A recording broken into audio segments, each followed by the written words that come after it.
제가 청소년 시기에 또 지금도 많이 은혜 받고 있는 찬양이 있는데요.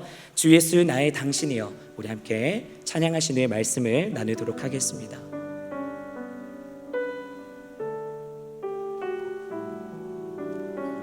빛이 없어도 환하게 다가오시는 주 예수 나의 당신이여,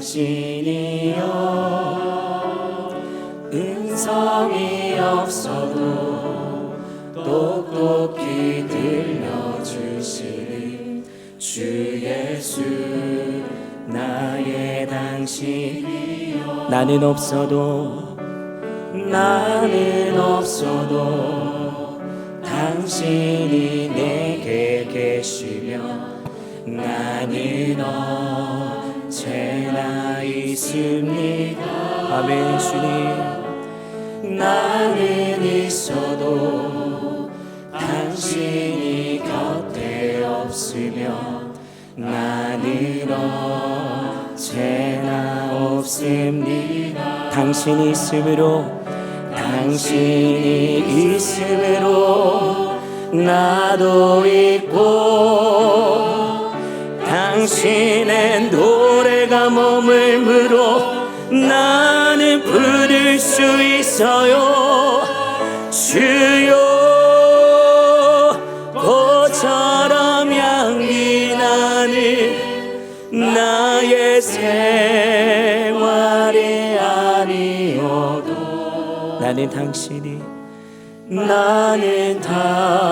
당신이 좋을 수밖에 없어요.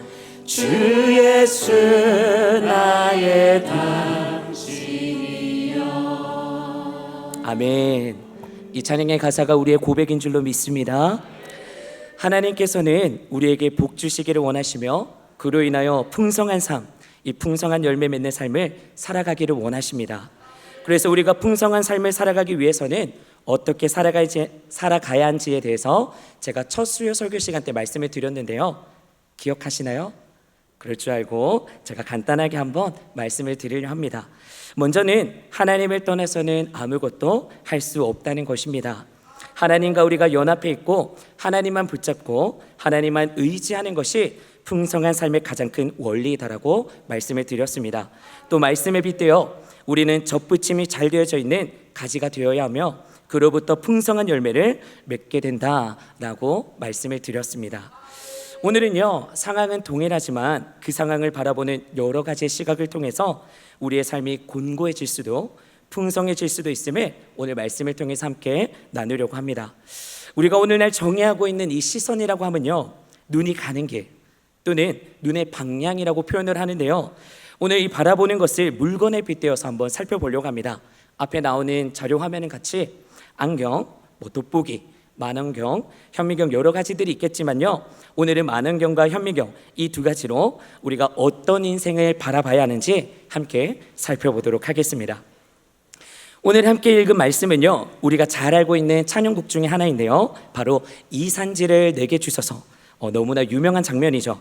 말씀을 보시게 되면요, 갈렙이라는 85세 할아버지가 지금 요수에게 와서 45년 전 모세를 통하여 하나님께서 약속하셨던 그 땅 이제 내게 주십시오 라고 이야기를 합니다. 그런데 이게 지금 말처럼 쉬운 장면은 아닙니다. 이미 85세 할아버지 갈렙은요, 이 가나안을 정복하는 과정 중에 무수히 많은 전투를 겪었으며 또 그것을 통해서 굉장히 많이 지쳐 있었을 것입니다. 그 상황 중에 헤브론이라고 하는 산지를 내게 이제 주십시오라고 하는데, 이게 지금 정복이 다 되어 있어가지고 그 땅 나 주세요 그런 상황이 아닙니다. 아직 정복도 이루어지지 않은 그러한 땅입니다. 그리고 성경에도 나와 있지만요, 헤브론은 어떤 땅입니까? 이 평야와 평지가 아닙니다. 비옥한 농사를 지을 수 있는 그런 땅도 아니고요, 문자 그대로의 산지입니다. 고산지대라고 하는데 땅이 기름지지도 못하고 몹시 메마르고 천박해서 농사 짓기도 너무나도 힘이 듭니다. 그런 땅을 지금 갈렙이 계속해서 주세요 주세요 하고 있는 거예요.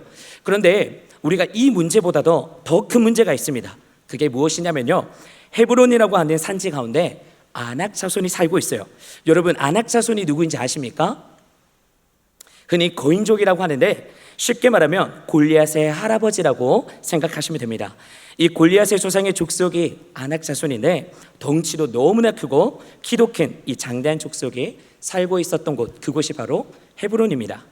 그런 헤브론을 내가 지금 점령하러 가겠다라고 이야기를 하고 있는 건데요. 그런데 우리가 성경을 남의 일처럼 우리가 살펴봐서 그런가 보다 싶지만요, 성경을 정말 읽으면서 우리가 은혜 받기 위해서는 그 상황 가운데로 우리가 함께 들어가 봐야 합니다. 오늘 본문을 보시면 갈렙은 자꾸 자기 나이를 이야기하는 것을 볼 수가 있습니다. 이렇게 이야기를 하고 있어요. 내가 지금 85세이지만 40살 때와 같이 힘이 세고 나는 강건합니다 라고 이야기를 하고 있어요. 여러분, 갈렙은 왜 자꾸 이렇게 이야기를 하고 있을까요? 또 성경에는 표현되고 있지는 않지만요, 아마도 그 주위에 있는 젊은이들이 갈렙을 이렇게 말렸을 것 같아요. 갈렙 할아버지, 아니 지금까지 전쟁하신 것만으로도 너무나 충분한데 지금 저 헤브론으로 향해서 가시겠다고요? 나이도 있으신데. 이러면서 말리지 않았을까요? 그래서 이제 갈렙은 또 이렇게 이야기를 합니다. 아니 무슨 말이냐, 내가 할 수 있어. 40살 때와 같이 지금도 내 힘은 똑같고 괜찮아 라고 말하는 듯합니다. 자, 이처럼요, 갈렙이 이 태도와 이 삶의 방식을 보시게 되면요, 지금 나이로 보나 환경으로 보나 상황으로 보나 그가 가진 스펙은요, 저 헤브론 산지를 점령할 수 있는 그러한 상황이 아닙니다. 산에 오르기도 힘든 나이임에도 불구하고요, 자기 자손들과 무리를 동원하여 저 산지를 향해서 견고한 성벽을 점령하겠다라고 하는 것이에요.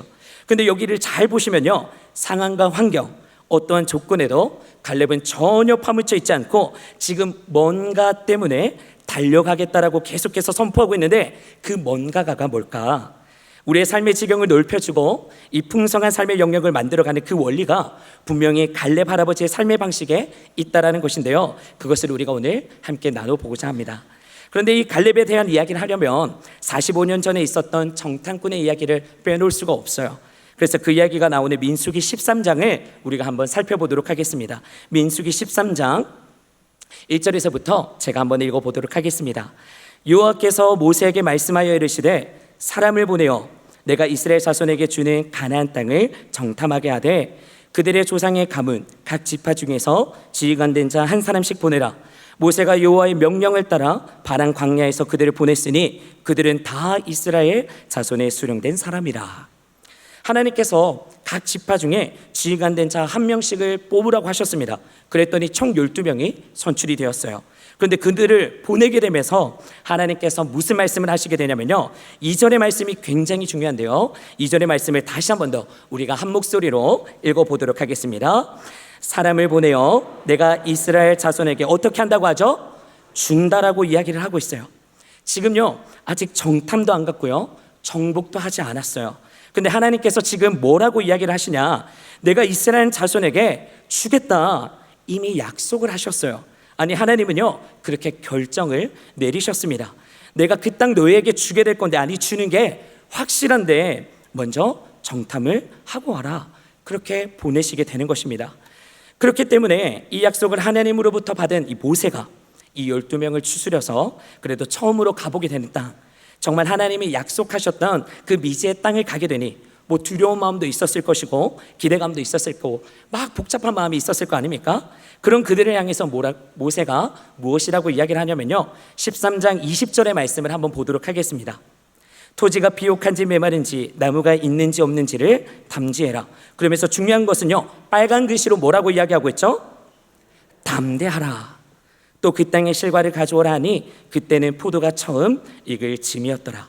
자, 이게 뭐냐면요, 너희들이 무엇을 보든지 담대하라라는 것입니다. 그들이 가서 좋은 것도 볼 수 있고요, 나쁜 것도 볼 수가 있어요. 무시무시한 그 어떤 것도 볼 수가 있는데, 너희들이 그 어떤 무언가를 보게 되든지 하나님께서 그 땅을 너희에게 주시기로 약속하셨기 때문에 너희들이 취해야 할 태도, 너희의 마음의 중심은 담대해야 하는 거야 라고 명령하고 있는 것입니다. 그렇게 정탐꾼들은 약속의 땅으로 출발하게 됩니다. 우리가 다 읽지는 않겠지만요, 21절과 24절을 보시게 되면요, 무려 이 40일 동안 그 땅을 12명이 두루 정탐하게 됩니다. 뭐 마을도 보고 거기 사는 사람들의 문화나 배경이나 뭐 다양한 모든 것들을 보고 오게 됩니다. 그렇게 다 보고 와서요 40일 뒤에 다시 모세 앞에 서게 되는데, 정탐꾼을 기다리고 있었던 사람들이 얼마나 많았겠습니까? 그렇게 모두가 모세 앞에 모이게 되었고, 이제 상황 보고를 하기 시작합니다.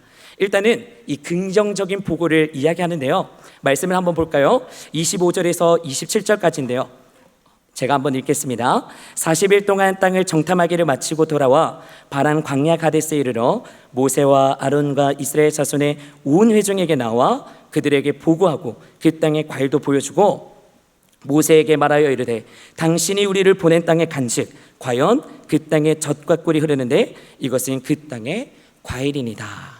자, 보고를 들었어요. 와, 하나님의 약속대로 그 땅 너무나 좋더라고요. 또 다른 사람이 이야기하죠. 우와, 하나님의 약속이 맞았습니다. 젖과 꿀이 흐르는 땅으로 우리를 보내주시기로 약속하셨는데 정말 맞았어요. 이런 이야기가 퍼지면서 백성들도 함께 너무나 기뻐했을 겁니다.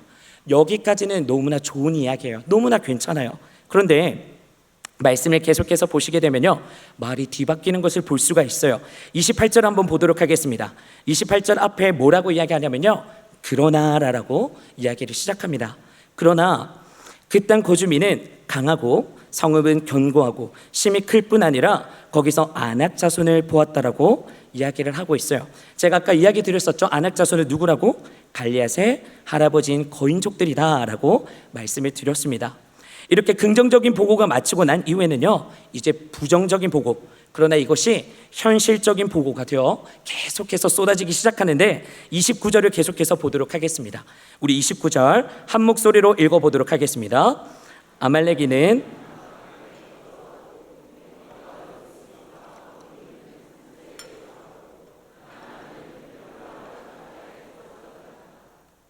이게 무슨 이야기냐면요, 가서 자세히 살펴봤어요. 자세하게 살펴보게 되니까요, 빈 땅이 없는 거예요. 어차피 싸움으로는요 승산이 없어요. 또 빈 땅이 있으면 그곳 가운데 많긴 많지만 200만 명이 되는 이스라엘 백성들이 좀 비좁지만 같이 정착을 해서 같이 비비면서 살려고 했었는데, 사람이 살만한 땅에는 다 다른 족속들이 살고 있고 또 저 땅도 안 돼, 이곳도 안 돼, 계속해서 부정적인 보고가 나오고 있는 것입니다. 그런데 사실은 굉장히 현실적이면서 이것은 타당한 보고서입니다. 이처럼 10명의 정탐꾼들은 그렇게 보고를 하는데 갈렙과 여호수아는 영 다른 이야기를 하는 것을 볼 수가 있습니다. 민수기 13장 30절에 갈렙이 이렇게 이야기를 합니다. 공동번역인데요, 갈렙이 모세 앞으로 술렁대며 모여드는 백성을 진정시키면서 외쳤다. 올라갑시다. 올라가서 점령합시다. 점령할 수 있습니다. 여러분, 우리가 성경을 늘 은혜롭게 봐서 그렇지 이 이야기를 들으면 안 황당하시겠습니까?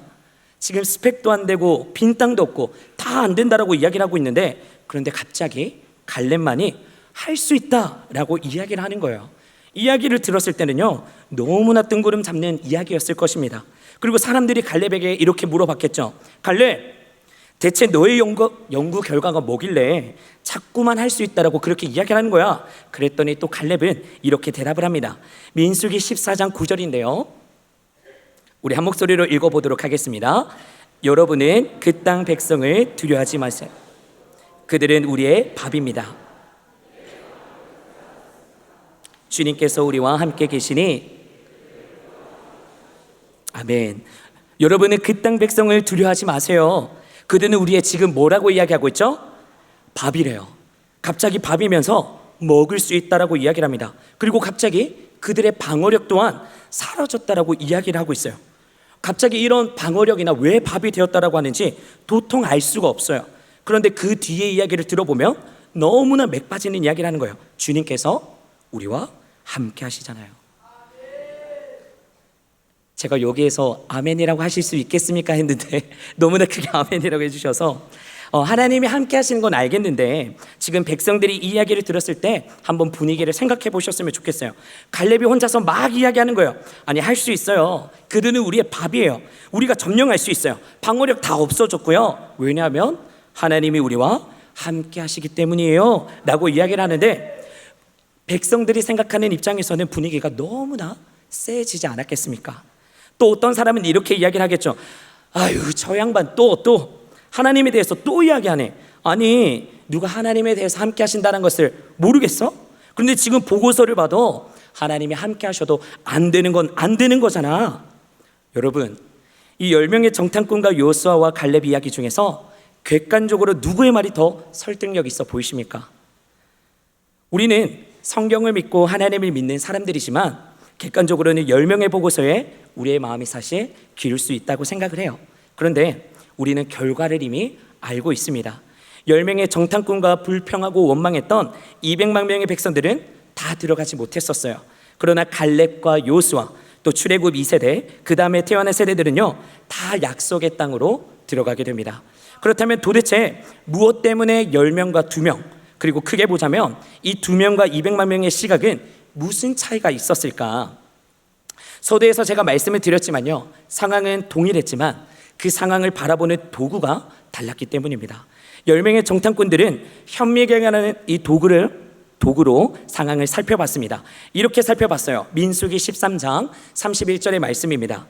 그와 함께 올라갔던 사람들은 이르되 우리는 능히 올라가서 그 백성을 치지 못하리라. 그들은 우리보다 강하니라고. 32절 이스라엘 사손 앞에서 그 정탐한 땅을 악평하여 이르되 우리가 두루 다니며 정탐한 땅은 그 거주민을 삼키는 땅이요 거기서 본 모든 백성은 신장이 장대한 자들이며 라고 할 만큼 그들은 매우 샅샅이 살펴보았습니다.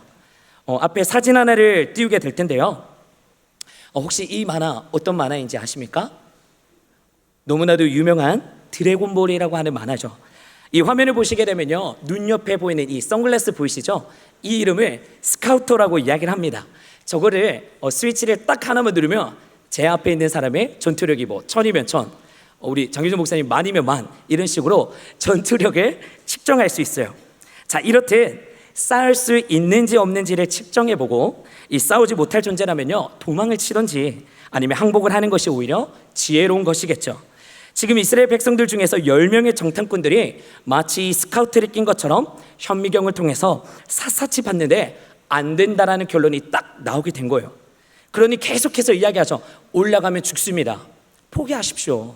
안 되는 겁니다. 계속해서 이야기하는 거예요. 자, 그런데 현미경을 가지고 계속해서 그 땅을 들여다보고 연구하다 보니까 어떤 모습이 나타나게 되냐, 33절의 말씀을 우리 한 목소리로 함께 읽어보겠습니다. 거기서 네피림 후손인 아낙 자손이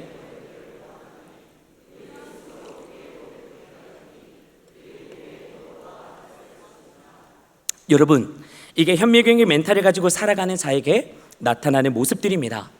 현미경을 갖고 인생을 보는 것이 어떤 거냐면요, 문제의 상황들, 내가 처한 어려움의 상황들, 나를 힘들게 하는 사람, 힘들게 하는 조건, 나를 괴롭게 하는 그 어떠한 특정한 것을 계속해서 집착하고 연구하고 들여다보게 되는 겁니다. 그렇게 하다 보면요, 내 문제는 왜 이렇게 큰 걸까? 저 사람은 왜 나를 힘들게 하고 왜 내 형편은 이것밖에 안 되는 걸까? 라고 생각하게 되는데, 여러분, 문제는 계속해서 들여다본다고 해서 문제가 해결이 되었다고 한다면요, 문제의 상황을 깊이 연구해라, 문제를 해결할 수 있는 해결 방안을 찾아내라 라고 저뿐만 아니라 성경에서도 또는 다른 사람들도 그렇게만 이야기했을 거예요. 우리가 바라보는 것을 현미경으로 보면요, 눈에 보이지 않는 것들이 더욱더 크게 보이게 됩니다. 저 사람이 나를 실제로 미워하는 정도가 요만큼일지라도 계속해서 여기에 집착하고 묵상하고 바라다보고 한다면요, 그 사람이 그냥 쓱 지나쳐 가기만 한다면 해도 나를 이따만큼이나 미워하는 것처럼 느껴지게 됩니다. 이뿐이겠습니까? 우리의 재정적인 어려움도 마찬가지입니다. 사실은 요만큼만 어려운 것인데 계속 우리가 들여다보고 또 죽을 것처럼 계속 그것을 파고 파다 보면요, 결국 어려움으로 느껴지게 된다라는 것입니다. 그렇게 현미경을 가지고 내 인생을 계속해서 들여다보면요, 말씀에도 나오죠. 내가 메뚜기가 된대요. 내 스펙으로, 내가 가진 경험으로, 내 통장의 잔고로는, 내가 가진 인맥으로는 이거 해결하지 못해. 결국 나는 메뚜기고, 나는 이제 죽고, 나는 소망이 없어. 이렇게 인생을 포기하고 절망하게 된다는 것입니다. 여러분, 현미경을 갖고 인생을 들여다본 결과 어떠한 작용들이 일어나는지 우리가 한 번 더 성경을 통해서 살펴보기를 원합니다. 민수기 14장 1절에서 3절까지의 말씀인데요, 1절부터 한번 보겠습니다.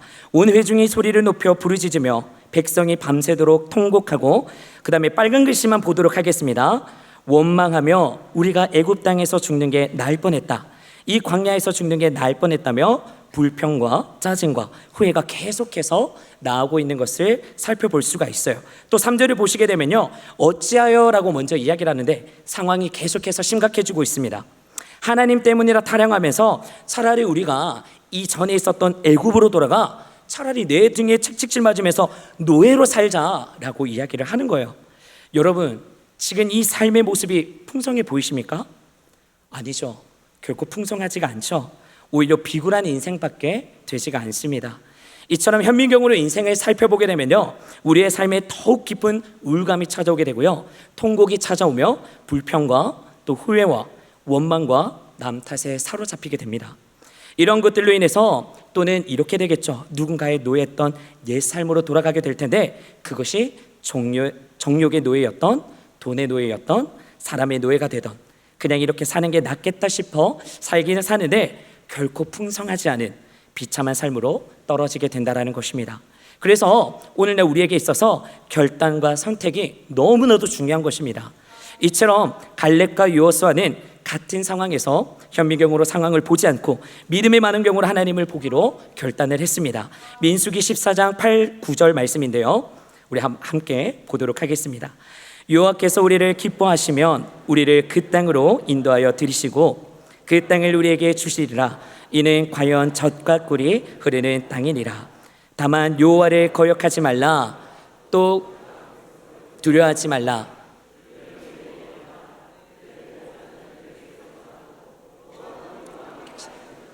그들을 두려워하지 말라. 아멘.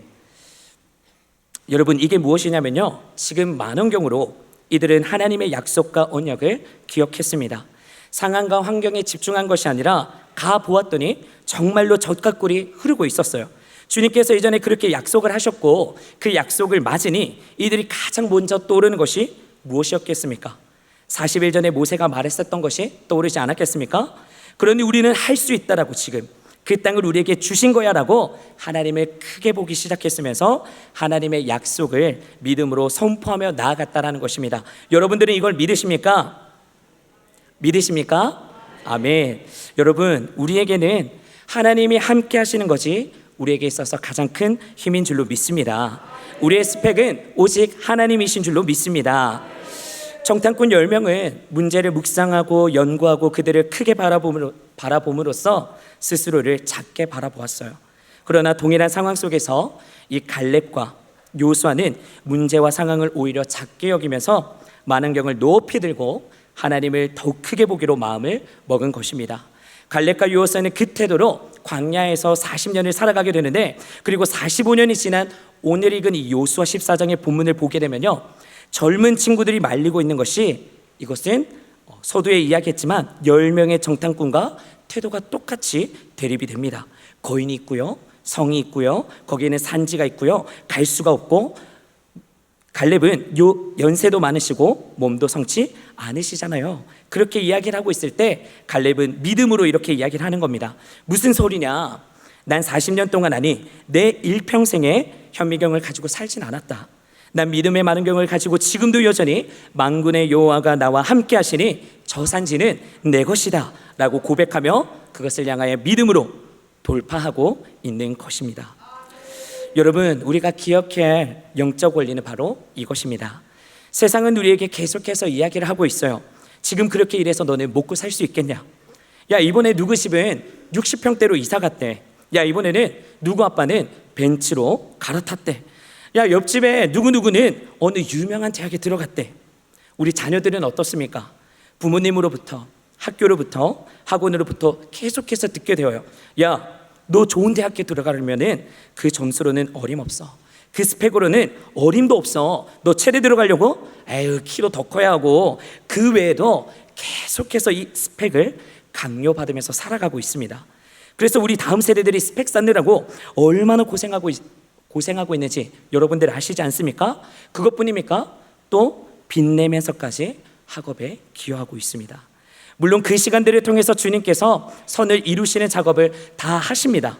그 시간들이 의미가 없고 필요가 없다라는 것이 아닙니다. 그런데 이미 다들 경험하고 있지 않습니까?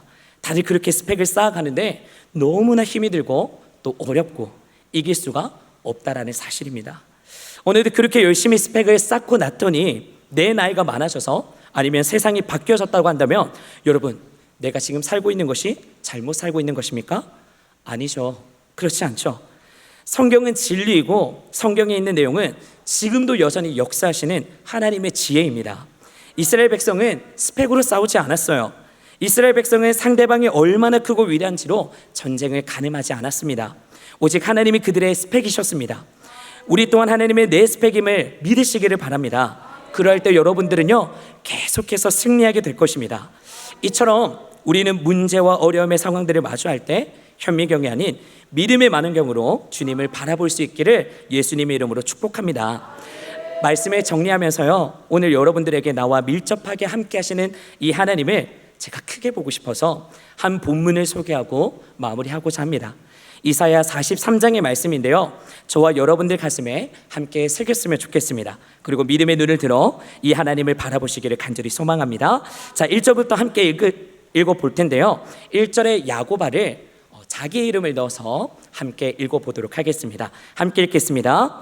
태은아, 너를 창조하신 여호와께서 지금 말씀하시느니라. 이스라엘아, 너를 지으신 이가 말씀하시느니라. 너는 두려워하지 말라. 내가 너를 구속하였고 내가 너를 지명하여 불렀나니 너는 내 것이라. 내가 물 가운데로 지날 때에 내가 너와 함께 할 것이라. 강을 건널 때에 물이 너를 침몰하지 못할 것이며 내가 불 가운데로 지날 때에 타지도 아니할 것이요 불꽃이 너를 사르지도 못하리니 대저 나는 여호와 내 하나님이요 이스라엘의 거룩한 이요 내 구원자임이라. 내가 내 눈에 보배롭고 존귀하며 내가 너를 사랑하였은즉 두려워하지 말라. 내가 너와 함께하여 내 자손을 동쪽에서부터 오게 하며 서쪽에서부터 너를 모을 것이며 내가 북쪽에서 이르기를 내놓으라. 남쪽에게 이르기를 내 딸들을 땅끝에서 오게 하며 내 이름으로 불려지는 모든 자 곧 내가 내 영광을 위하여 그를 내가 지었고 그를 내가 만들었느니라. 아멘. 이 하나님을 우리가 바라볼 수 있기를 간절히 소망합니다. 하나님은 우리를 사랑하십니다. 우리를 지키시고 우리를 보호하시며 우리를 지명하여 당신의 것으로 오늘도 부르셨습니다. 여러분, 올 한 해 우리가 마주했던 인생이 어떠했던지, 내 삶에 안악자손이 있다 할지라도 전지전능하신 하나님보다는 클 수가 없습니다. 갈렙과 여호수아처럼 우리 모두가 믿음에 많은 경우로 그 하나님을 바라보며 달려나가시는 저와 여러분들이 되기를 예수님의 이름으로 축복합니다.